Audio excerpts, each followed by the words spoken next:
Aside from Planet XP, may added adventure pa si Kapuso star Miguel Tan Felix. Ipinakilala kasi si Miguel bilang bagong ambassador ng Be Juan Tama campaign. Makichika kay Nelson Canlas. Ako si Miguel Tan Felix. Certified explorer, adventurer, at nature lover. Kaya di maikakailang very close to heart para kay Miguel Tan Felix ang solo hosting era niya para sa newest travel show na Planet XP. Sobrang excited na rin ako mapanood nila yung ginawa namin Planet XP dahil hindi lang siya entertaining, educational pa. Kanina, winelcome rin si Miguel bilang bagong ambassador naman ng campaign na Be Juan Tama.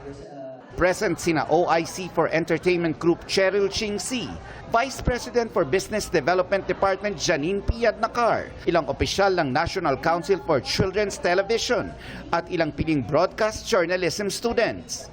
Kasama rin ni Miguel sa panel si Dr. Luis Catmaytan ng NCCT, kung saan nagbahagi sila ng ilang kaalaman tungkol sa mga fake news, nation building at marami pang iba.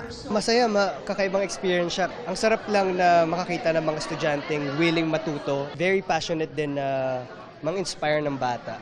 Natutuwa ako na may ganitong platform na nakakapag-produce din tayo ng mga child-friendly shows.